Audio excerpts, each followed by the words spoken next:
하나님의 뜻을 행하며.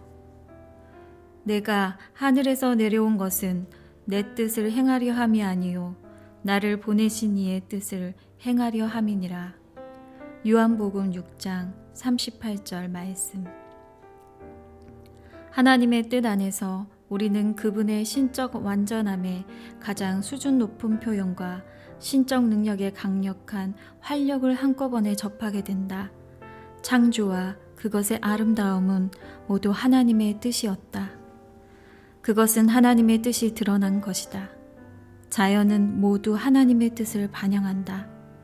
하늘나라에서 천사는 하나님의 뜻을 따르는 것을 더할 나위 없는 축복으로 간주한다.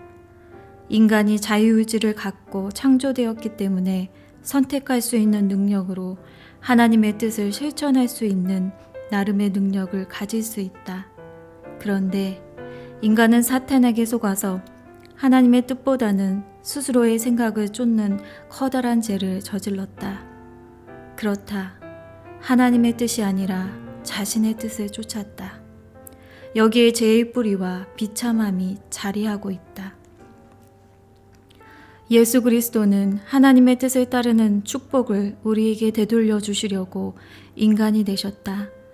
구속의 커다란 목적은 우리와 우리의 생각이 죄로부터 풀려나서 또다시 하나님의 뜻대로 살고 실천하는 것이다. 그리스도는 지상 생활을 통해서 오직 하나님의 뜻을 위해 살아가는 것이 무엇인지 보여주셨다. 그분은 죽음과 부활을 통해 자신의 몸으로 완수한 하나님의 뜻에 따라서 살고 실천할 수 있는 능력을 확보하셨다. 보시옵소서, 내가 하나님의 뜻을 행하러 왔나이다. 그리스도께서 태어나시기 오래전에 예언자들이 성령님을 통해서 직접 말한 이 말씀은 지상에서의 그분의 삶을 풀어줄 열쇠가 된다. 나사렛의 목숫가게, 세례 요한과 함께한 요단강, 사탄을 마주한 광야, 많은 대중을 마주한 곳, 그리고 삶과 죽음의 순간에도 이 말씀이 그분께 영감을 주고 인도하고 기쁨이 되어 주었다. 하나님의 영광스러운 뜻이 그리스도 안에서 또 그리스도를 통해서 성취되어야 했다. 우리는 그리스도께서 이것을 위해서 어떤 희생도 치르지 않았다고 생각하면 안 된다. 그분은 몇 번이고 말씀하셨다. 내 원대로 마옵시고 아버지의 원대로 되기를 원하나이다. 그리스도께서 자신의 뜻을 부정하고 있다는 것을 이해해야 한다. 겟세마네에서 자신의 뜻을 희생해야 할 절정의 순간에 도달했지만 그곳에서는 아버지께 합당한 삶 전체를 드리는 것에 대한 완벽한 표현만이 존재했다. 사람이 하나님의 뜻과 다른 뜻을 가진다고 해서 죄는 아니다. 하지만 창조주의 뜻과 상반된 자신의 뜻에 집착할 때 비로소 죄가 된다. 예수님은 인간으로서 타고난 인간의 성품을 소유하시면서도 죄의 욕심은 없으셨다. 그분은 인간으로서 하나님의 뜻이 무엇인지 언제나 미리 알지는 못하셨다. 하지만 하나님의 뜻을 알게 되면 자신의 인간적인 뜻을 포기하고 아버지의 뜻을 실천할 수 있는 준비가 되어 있으셨다. 그리스도의 자기 희생이 완전하고 값진 것이 바로 이 때문이다. 그분은 인간으로서 자신을 완전히 포기하시고 하나님의 뜻 안에서 그리고 오직 그 뜻을 위해서만 사셨다. 겟세마네와 갈보리의 희생을 앞둔 때에도 언제나 하나님의 뜻을 실천하실 준비가 되어 있었다. 예수님이 육신으로 감당하신 이 순종의 삶은 우리에게 전가되었을 뿐 아니라 성령님을 통해서 주어졌다. 예수님은 죽음을 통해서 우리의 자기의지와 불순종을 속죄하셨다. 완전한 순종으로 전복하셨고 속죄하셨다. 그렇게 해서 자기의지라는 죄를 하나님 앞에서 완전히 제거했을 뿐 아니라 우리 안에서 역사하는 능력까지 파괴하셨다. 주님은 부활하심으로써 모든 자기의지를 정복하셨고 파괴한 생명은 죽은 자들에게 불어넣으셨다. 그래서 예수님의 죽음과 부활의 능력을 아는 그리스도인은 전적으로 하나님의 뜻을 위해서 자신을 바칠 수 있는 능력을 지니게 된 것이다. 이것을 이루려면 주님과 입장이 동일해야 한다. 하나님의 뜻을 전부로 여기고 지상에서의 삶에서 유일한 목표로 삼아야 한다. 해와 달과 풀과 꽃을 바라보면서 그것들이 누리는 영광을 깨달아야 한다. 그것들은 그저 하나님의 뜻을 따르기 때문에 그런 영광을 누리는 것이다. 하지만 우리는 훨씬 더 큰 영광을 누릴 수 있다. 그것을 알고 기꺼이 실천할 수 있으니 말이다. 그러므로 우리를 자녀 삼고 돌보시는 하나님의 영광스러운 뜻으로 마음을 채워라. 그것이 바로 우리를 통해 반드시 이루어질 목적이다. 스스로를 아버지께 확실하게 드려라. 예수님이 그러셨던 것처럼 아버지의 아름답고 복된 뜻이 분명히 이루어질 것이다. 조용히 묵상할 때마다 즐겁고 신뢰하는 마음으로 자주 이렇게 말하라. 하나님을 찬양합니다. 하나님의 뜻을 실천하기 위해서만 살게 하소서. 두려움 때문에 이것을 멀리해서는 안 된다. 이 뜻이 너무 어려워서 실천할 수 없다고 생각해서도 안 된다. 하나님의 뜻이 어렵게 보이는 것은 그 뜻을 멀리 떨어져서 바라보면서 그 뜻에 굴복할 생각을 갖지 못하기 때문이다. 하나님의 뜻에 따라서 모든 자연이 얼마나 아름답게 만들어졌는지 다시 한번 돌아보라. 그리고 스스로에게 물어보라. 우리를 자녀로 삼아서 사랑하고 축복을 베푸시는 하나님을 불신하는 것이 옳은 일인지를 말이다. 하나님의 뜻은 사랑의 뜻이다. 어떻게 그 뜻에 굴복하기를 두려워할 수 있겠는가?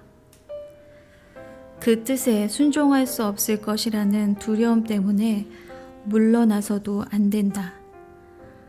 하나님의 아들이 이 세상에 오신 것은 인간이 어떤 삶을 살아야 하는지 보여주시기 위함이다. 부활은 그분처럼 살 수 있는 능력을 우리에게 허락한다. 예수 그리스도는 성령님을 통해서 육신이 아니라 하나님의 뜻에 따라서 행할 수 있는 힘을 주신다. 내가 왔나이다. 예수님이 세상에 오시기 전에 이미 어느 선지자는 구약 성경에서 성령님을 통해서 그리스도는 물론이고 자신에게 그 말을 할 수 있었다. 그리스도는 그 말씀을 취해서 새로운 생명의 능력으로 가득 채우셨다. 그래서 지금 그리스도는 구속받는 사람들이 더 간절하고 정폭적으로 그 말씀을 선택하기를 바라신다. 자신이 지장에서 그렇게 사셨기 때문이다. 우리는 그렇게 해야 한다. 우리는 나중에 전적인 헌신이 가능할 것이라는 기대 속에서 먼저 시도하고 나서 하나님의 뜻을 성공적으로 수행할 수 있는지 여부를 가늠해서는 안 된다. 먼저 하나님의 뜻이 우리에게 요구하시는 것은 물론이고 축복과 영광까지 전체적으로 파악해야 한다. 직접 하나님께 하듯이 그것을 굴복해야 한다. 우리 신앙 고백의 중요한 항목으로 삼아서 내가 그리스도처럼 이 세상에 존재하는 것은 아버지의 뜻을 실천하기 위함일 뿐이라고 고백해야 한다. 이렇게 굴복하면 모든 명령과 하나님의 모든 섭리를 이미 우리가 스스로를 바친 그 뜻의 일부로 즐겁게 받아들이는 법을 익히게 된다. 이렇게 굴복하면 하나님의 분명한 인도하심과 능력을 기다릴 수 있는 용기를 얻게 된다. 오직 하나님의 뜻을 위해서 사는 사람은 하나님을 의지해서 판단할 수 있기 때문이다. 이렇게 굴복하면 우리의 한없는 연약함을 더욱 철저하게 인식하게 된다. 게다가 사랑하는 그리스도와 더 깊은 교제를 나누고 그 형상을 본받게 된다. 그러면 그리스도께서 우리를 위해 마련하신 축복과 사랑을 완벽하게 누리게 된다. 우리는 하나님의 자녀로서 그리스도를 본받는 것을 순종의 표시로 삼아야 한다. 그 순종은 하나님의 모든 뜻에 단순하고 함축적으로 반응하는 것이다. 그것이 우리의 삶에서 무엇보다 분명히 나타나게 해야 한다. 먼저 하나님의 거룩한 말씀의 계명을 기꺼이 그리고 전심으로 일제히 지키기 시작해야 한다. 양심이 옳다고 간주하는 모든 일에 아주 부드럽게 헌신하는 것이다. 하나님의 말씀이 직접적으로 지시하지 않을 때라도 그렇게 해야 한다. 이런 식으로 행동하면 우리는 더 높아지게 된다. 알고 있는 만큼 진심으로 순종하고 양심이 말할 때마다 기꺼이 순종할 준비가 되었다는 것은 성령님의 신적인 가르침 덕분에 말씀의 의미와 적용을 더욱 철저히 하게 된다는 것이다. 스스로에 대한 하나님의 뜻을 더욱 직접적이고 영적으로 통찰하게 될 것이다. 하나님은 순종하는 이들에게 성령님을 주시고 그들을 통해서 하나님의 복된 뜻은 우리의 길을 더욱 밝게 비추게 될 것이다. 사람이 하나님의 뜻을 행하려 하면 내가 스스로 말함인지 알리라. 하나님의 뜻은 복되다. 하나님의 뜻에 순종하는 것은 엄청난 축복이다. 이런 순종을 가장 귀한 보물로 알고 간직한다면 얼마나 좋겠는가.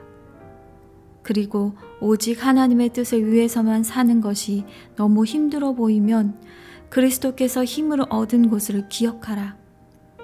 아들이 즐겁게 실천한 것은 그것이 바로 아버지의 뜻이었기 때문이다. 이 계명은 내가 아버지에게 받았노라. 그분은 이것 때문에 자신의 목숨을 내어놓을 수 있었다. 예수님과 우리의 연합, 그리고 그분처럼 살라는 부름은 아들이라는 것이 그분의 삶과 능력이 비밀이라고 언제나 일러준다. 날마다 우리는 나는 아버지의 사랑을 받은 자녀라고 말하고 모든 계명을 아버지의 뜻으로 간주하는 것을 가장 큰 소망으로 삼아야 한다. 그리스도처럼 아들이라는 의식을 가질 때 그리스도처럼 순종하게 된다. 나의 하나님, 당신의 아들이 사람이 되었다는 이 놀라운 선물을 주시고 사람이 하나님의 뜻을 행할 수 있는 방법을 알려주시니 감사합니다. 그리스도를 닮도록 영광스럽게 부르셔서 그분과 함께 당신의 영광스럽고 완전한 뜻과 완벽하게 조화를 이루는 복된 삶을 맛보게 하시니 역시 감사합니다. 그리스도 안에서 이 모든 뜻을 감당하고 실천할 수 있는 능력을 주시니 감사합니다. 이것을 통해서 당신의 아들처럼 될 수 있게 하심을 역시 감사합니다.